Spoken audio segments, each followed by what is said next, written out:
Hey, Joyful Journeyer, Anita Adams here, your host. And today I'm excited to introduce you to Joseph Broussard, a dynamic and multi-talented individual. With a background in education, counseling, and therapeutic art, Joseph brings a unique perspective to the conversation of personal growth with an emphasis on art as a form of healing. He has spent his career helping people discover their creative potential and find fulfillment through art. Joseph defines art as a way to express compassion and connect with one's true nature. Through his private coaching business, Mindfully Applied, he has been guiding people towards personal growth and self discovery for over a decade.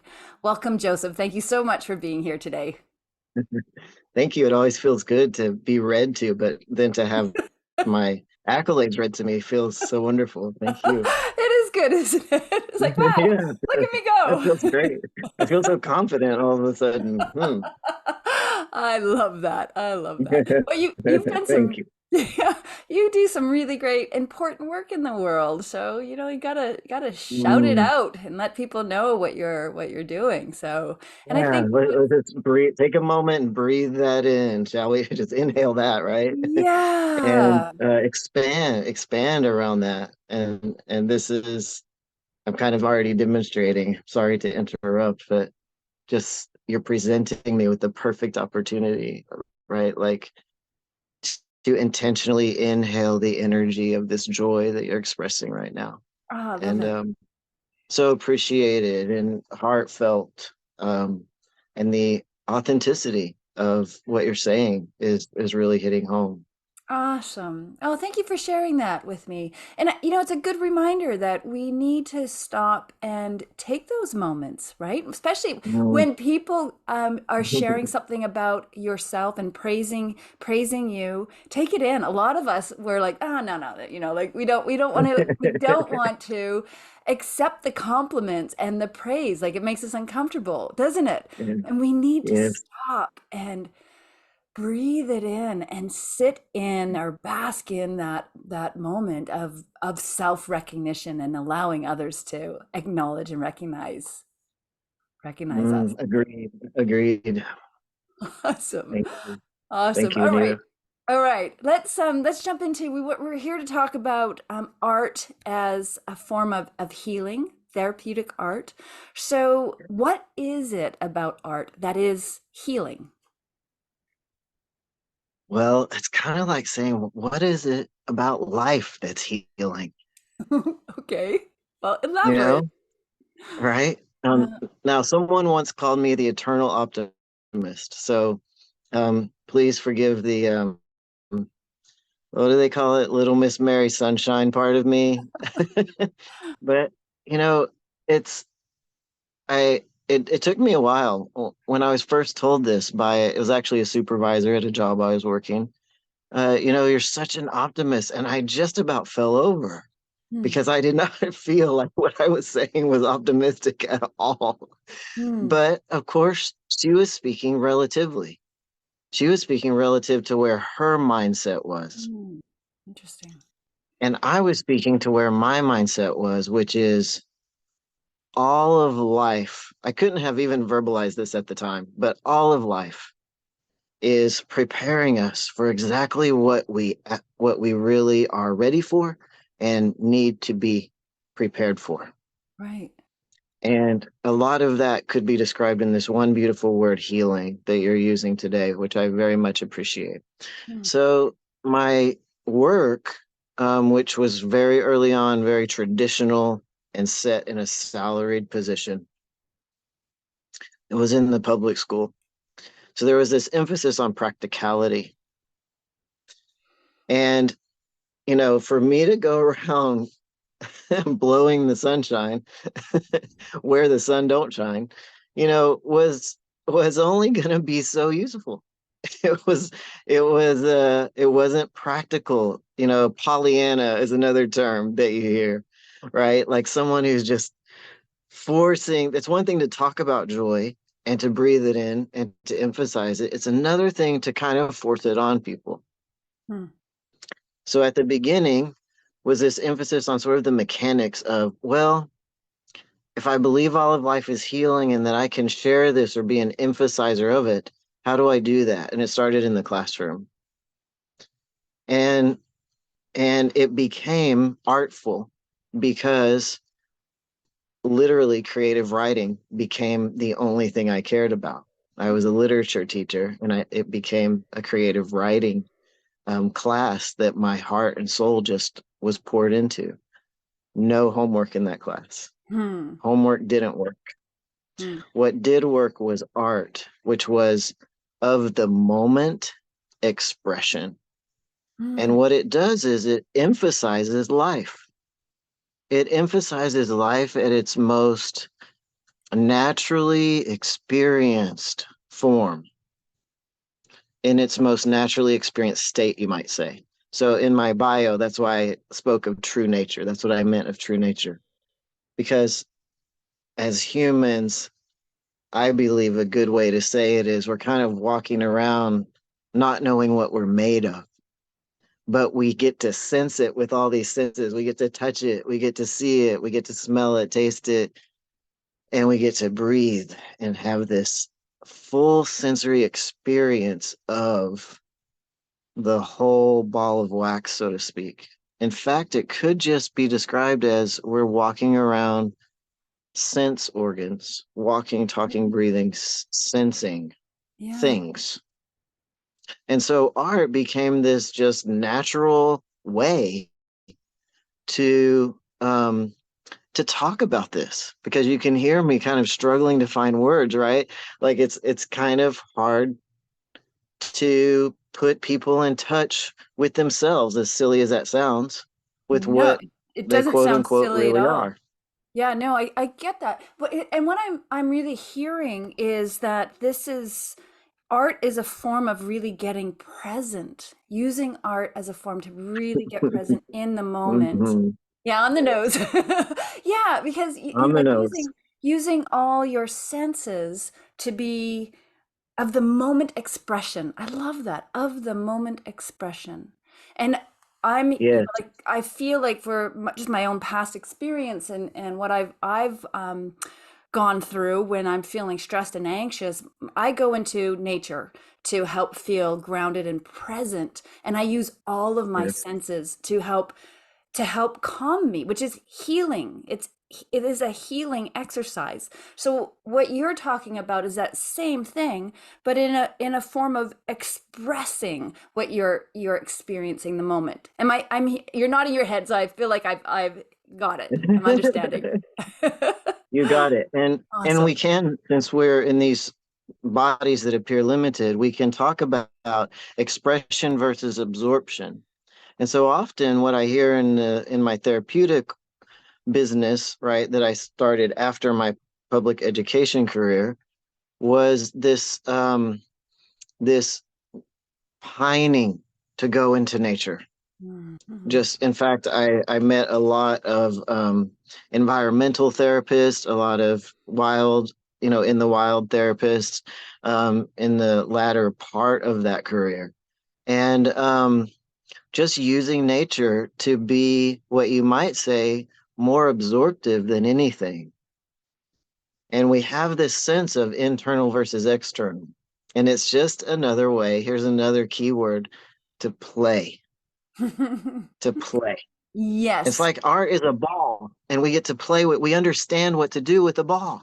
Yeah, yeah. We don't understand what to do with ourselves, but we know what to do with a ball, right? Like I grew up playing soccer, and I loved it because I had no idea. I was really just such an awkward adolescent. And I mean, Aren't beyond we all? awkward. And I know, I think everyone has these stories, right? But I was so grateful in hindsight for soccer because at least when I showed up to soccer practice or a game, I knew what to do. I would go out on the field and get my position. And if a ball came to me, I know what to do, and it was something tangible that I could interact with, and that's art.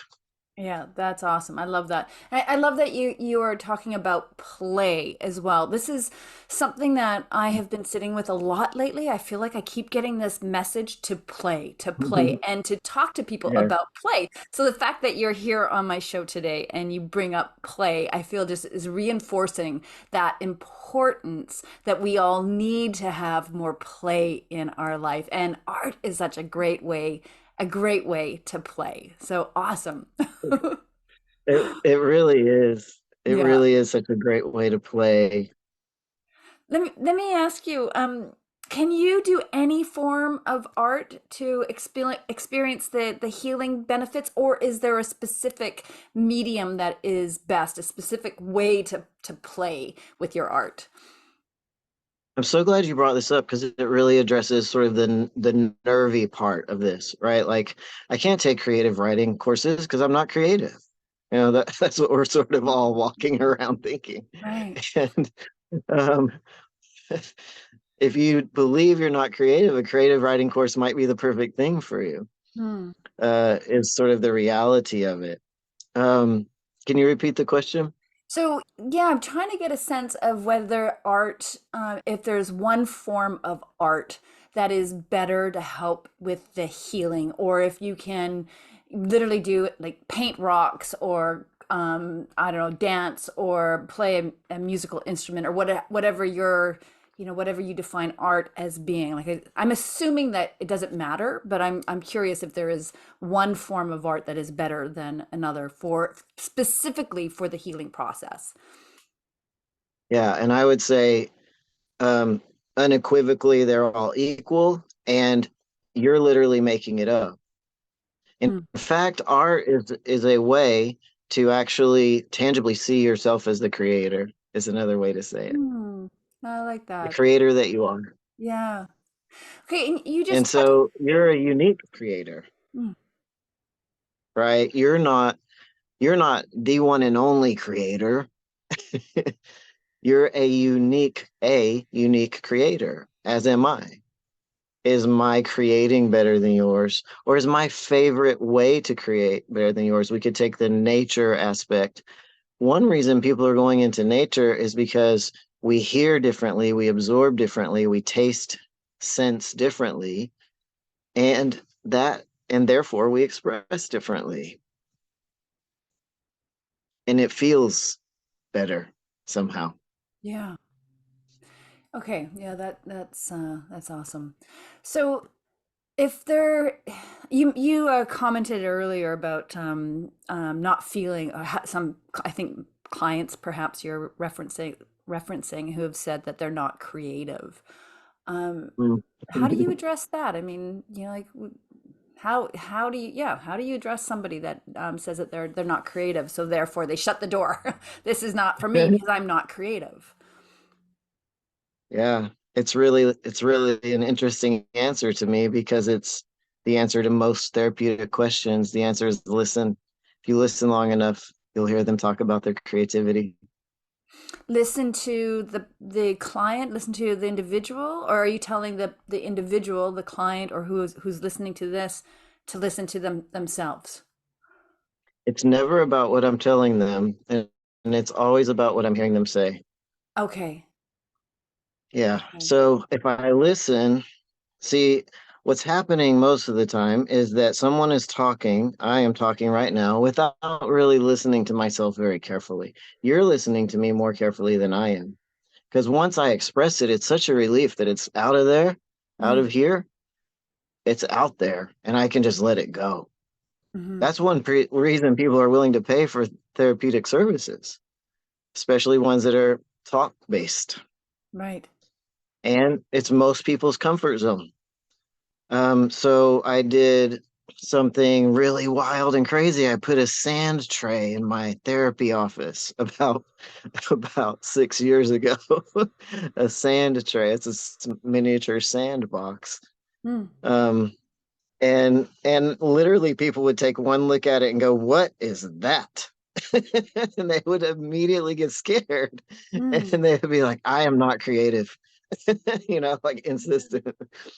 And so um Funny enough, for example, one of the people who came in and had this reaction to it, um, turned out was a painter. She was a painter, and she didn't know she was a painter. Oh, interesting.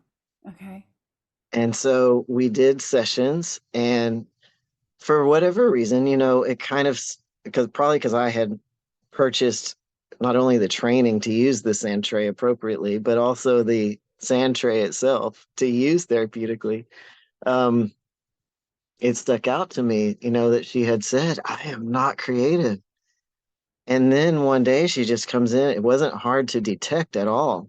Hmm. She's like, my friend came over. We were making these patio stones from, we're making them ourselves with this DIY project, and they were stepping stones for out in the yard. And she was telling me how she paints, because we decided to paint them at the last minute.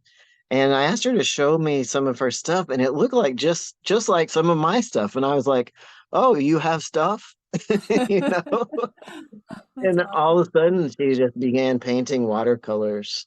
And, it was like, when I can't sleep, this is what I can do.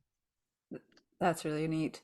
I host Yeah. retreats, and I got into the practice of putting out paints and rocks, and not having an established um, component to the retreat where we're painting, but just leaving them on in a corner where during the breaks or Yes. whatever, if anybody wants to go and paint a rock or paint a picture or whatever, there's art supplies.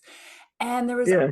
not everybody would do it, but there was always at least half of the group would find their way to sitting down at a Yeah. table and painting rocks. And when I would get feedback about the retreats, often this would be one of the favorite things that they love, just having access to some materials to and the freedom and the time just to sit and doodle or paint a rock, and it's really it's really a neat experience. So that actually leads me to my next question. How would you recommend for somebody who does not identify as particularly being creative, how do you recommend getting them started on using art as a form of therapy?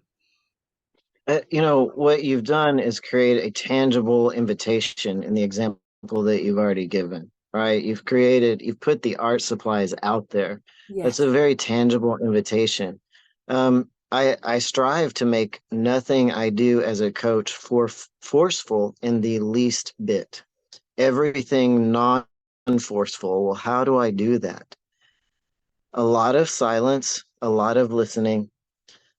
Almost everything that comes out of my mouth is either an invitation or a request or an inquiry. Inquiry can get pressured really fast.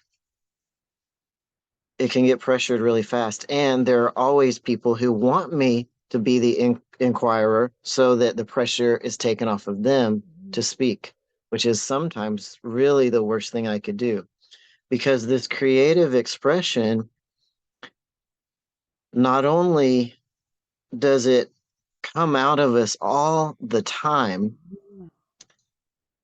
when we listen to ourselves, it starts to come out of us more intentionally. So the first part A answer to your question is I shut up Mm-hmm. and breathe, and I invite them to breathe. I do it's very similar to what you've done. If we're in physical space together, I lay out things to play with. Yes. Um, a lot of fidgets. Fidgets got really popular before the pandemic. Thank God, they might have saved all of our lives. But you could buy those really fancy fidgets for a while. I don't, And sorry, I need to stop you. I don't know what you mean by fidgets. What is that? okay, they're things. They're often marketed as classroom toys for Okay. kids who can't pay attention very easily. So it'll be like a squeegee ball, Ah, okay. a foam Yeah. squeegee thing, or what got really popular were these spinners, and they were really well. engineered so you'd hold them in the center and spin them, and they'd just spin and spin and spin for a long time, Okay. and they wouldn't make any noise, so they could Right. be used in a classroom. Um, Eventually, it got to these poppers, which you might see in arts and crafts stores a lot now, where you just pop them in and out. Okay. But things like this are meant to be soothing. The point being that there's something about the intentionality, right? It's like we are bringing something from the subconscious into the conscious Mm. with something as simple as a fidget, Mm. a pen that's a different color from that pen, different colors of pieces of paper, a little flower that I stepped on and want to apologize to even make the intentional apology come out of my mouth, which some people might call a prayer, for example, is to bring it from the subconscious into the conscious, and we're interacting now. We're relating Mm. to the world, which is actually us, a part of us. And we're doing it through what we call intentional directing or focusing, even to use my words intentionally, right? Lots of writing forms. And these days we also have performance art, and we have spontaneous performance art. Um, the flash mobs, also very popular right before the pandemic. Mhm. I think that might be what made YouTube my favorite thing. But spontaneous, it's a planned dance routine, but then they don't know what's going to happen when they show up and do that dance routine in that public place. Um, so it's intentionally inviting the unknown rather than going out going, oh my God, I don't know. I don't know what's going to happen next. I hate, everyone's therapeutic turmoil is the unknown. Yeah, So we 100, have this 100%. fundamental duality of choice between unknown and known. Art is a way to make the unknown into the known Okay, I really like in that. my Art, favorite way. yeah, nice. Art is the way to make the unknown known. It's creating, making the unfamiliar familiar, and that's where we can find more comfort, right? When things become familiar. Okay, I really like that. So one of the things that I'm hearing that you can do is have things at the ready. Like if you're not going to art therapy, you're not sitting necessarily with someone, but you wanting to practice or use art for your own healing, you can have supplies, art supplies, or a journal, or different things that will help you connect to or get present. Like even those little spinner things you're talking about, that is about presence, getting focused in the right here, right now. And that can be used as a tool to help settle you down. And then finding some art form. And it doesn't, if what I'm hearing from you, it doesn't sound like it really matters what kind of art form you choose to express with. That you're simply find something that and in so doing, you're bringing something from your subconscious to your conscious. You're allowing it to unfold. Is there a recommended amount of time that this happens? Like, do you need to sit down for an hour or longer to create something that allows you to connect with the subconscious or bring the subconscious forward? Or is it more of a over time doing this daily? Like for instance, my daily walks over time, I got the benefit of doing those daily walks in nature. Yes. Yes. So my practice being called mindfully applied, I have for a very long time billed myself as a mindfulness and meditation coach. Mm. And this, what kept coming out of people was art. And it Mm. was just undeniable. And people would refuse to meditate, but they love doing art. So I have a client now who is uh, uh works in a grocery store, by day and is a guitar player, Nice. you Yeah. know, creating music, Yeah. literally. Yeah. And just like I would have never known. Nobody knows this about this person. This person, the amazing thing is, didn't know it about their self, you know? Yeah. And just totally there's no intake form, right, that could have drawn that out. Yeah. So the amount of time varies. I will say this. There's a reason when you ask me what I can do to help people creative that I said first I shut up. And second, I breathe, probably is more accurate. And third, I ask them to breathe. Mm, So I get present, in other words, with them. I invite them into presence, which is just to say, noticing what's actually going on within. And and then I ask them, well, what do you notice? Now that you've done this, what do you actually notice?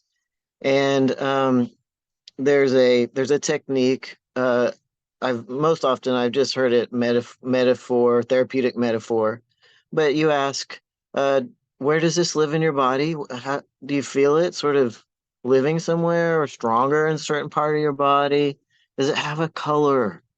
If it mm, had a name, what would you name it? What name would you give it? And so this is art in and of itself. This mm. is performance art. Could you do an interpretive dance of what you just described? Um, do you want to? Because I have another client right now who's um, really into the I forgot what it's called, the dance scene where you just show up and they loop a lot of music and you just do expressive dance the whole time you're there. Everybody just kind of does their own thing. That's what I want They to have do. ground rules like no touch. Yeah, no Yeah. touching.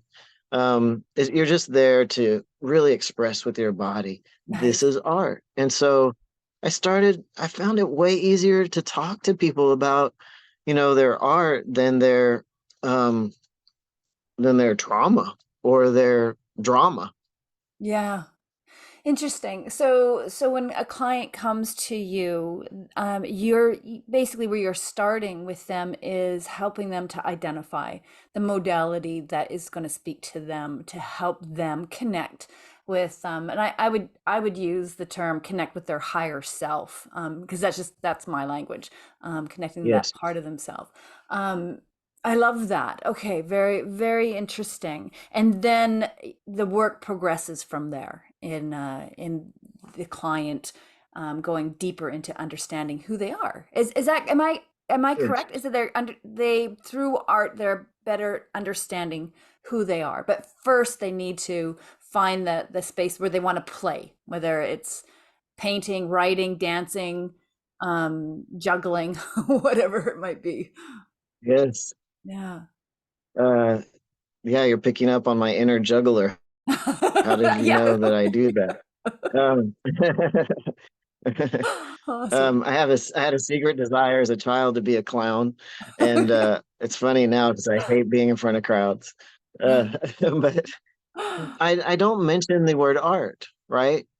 So I think part of what you're getting at when you're asking me these questions is like, how do we get around this concept that we have of art and the fact that our own conceptualization of it is what's intimidating us? Yes. Well, we stop talking and we really specifically stop talking about art, about it, because then it becomes the big it in the room, like my sand tray on my coffee table in my office, right?